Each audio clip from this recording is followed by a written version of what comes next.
My name is Twinkle Aria Paul. I'm a transgender woman from Guyana, and today I'm here to stand in solidarity for the lives that have lost, especially George Floyd and my trans brother who was shot by the police last Wednesday, Tony Mcdade.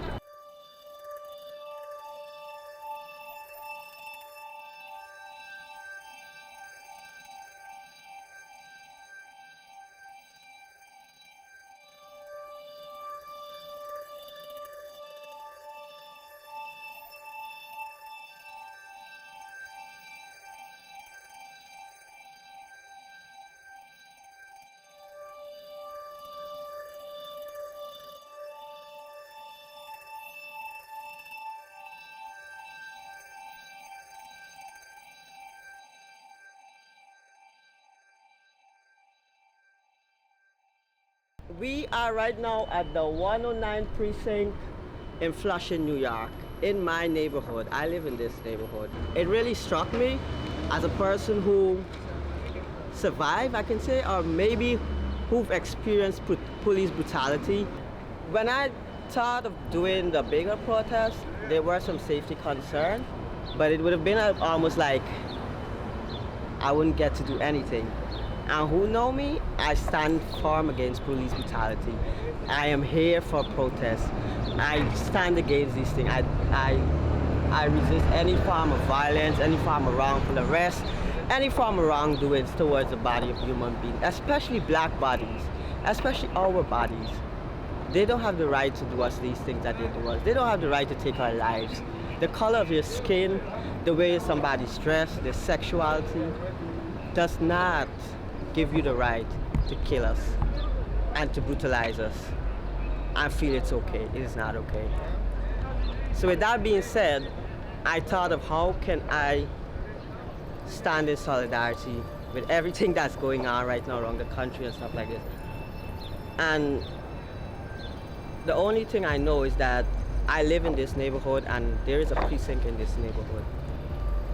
I cannot trust, because of all the wrong things that the police have done to transgender people, especially black and brown transgender people, and black people in this country. I cannot trust that even in this neighborhood or this community that I live in, I am safe, or I am safe from the injustices that black people face in this country at the hands of police. Thinking of that, I thought of bringing a few community members with me to come and, let's say, stage a protest, to say this is who we are, we're not afraid. But the thought of safety, the thought of trauma, the thought of hurt and every other thing that trans people went through at the hands of police, I was like, I'm not putting my community at risk. And I take that and make a decision to come here on my own and stand resolute against every injustice that is happening around this country, especially to black people. I come from Guyana and I was doing human rights work back home and fighting against similar oppression and oppressive behavior and actions of the police. When I leave Guyana, I didn't leave with the thought that I should put down my activism because I'm in a different place. I came here and I said I was going to keep it up. However, when this happened and the protest started, I could not join the bigger movements because if I happen to get arrested anytime, it can negatively impact my immigration status in this country. But I do not intend to stay silent while black lives are going at the hands of police. It did not happen here. But that is not to say that New York City is excluded from police brutality, because we know of Eric Garner, right? Police brutality is a huge problem towards black people specifically in this country, all over. And when something like this happens now, I think I would encourage that everybody come out and demand at your precinct in your neighborhood that nobody should be wrongfully arrested, nobody should lose their life, and if the police is present in your neighborhood, the police presence should make you feel safe and not unsafe.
there is a possibility that one of my community members, one of my trans siblings, one of my black siblings can possibly be a subject of this arrest. And if this should happen, their life can go away just like that. I am hoping that during all of this, let's say the authorities or the power structure, and even let's say the colonial structures and every other thing that these institutions operate on, and every oppressive norms that they're accustomed to should be dismantled, and not another body should be gone, not another life should be lost. I stand for every person that's oppressed, and I stand in solidarity with every other movement that's happening right now.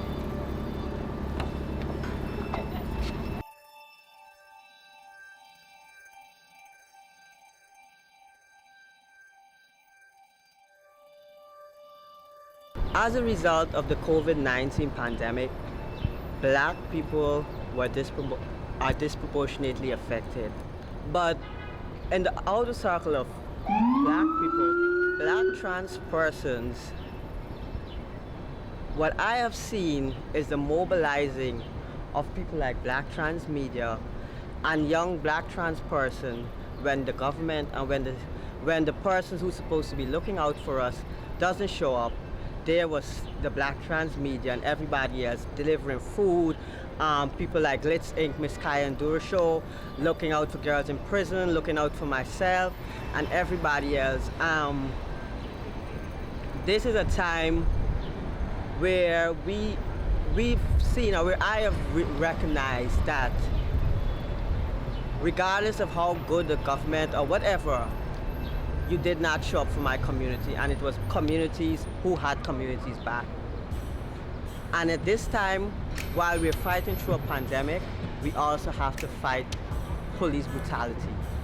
We also have to fear that while we're going to take care of our community in this pandemic, we can also lose our life, and this shouldn't happen. This should not be accepted, this should not be tolerated, and somebody should do something about it.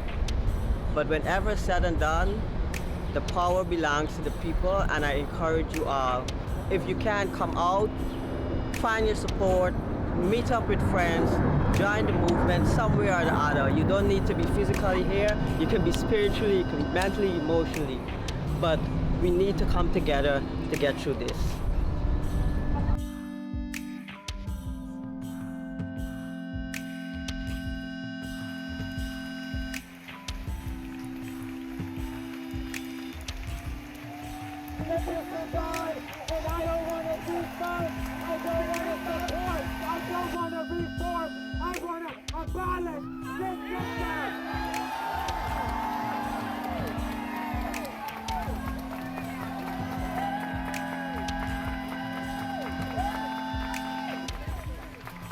I want to say, how dare you to the people that stand by while we are being murdered?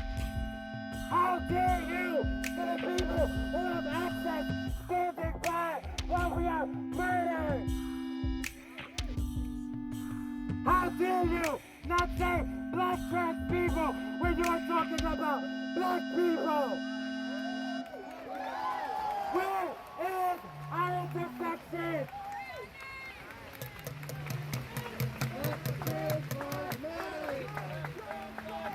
We're out here calling for justice. And justice for me will not be handed down by the police. Call it the police! We call Tony Mcdade's name. We call Nina Pop.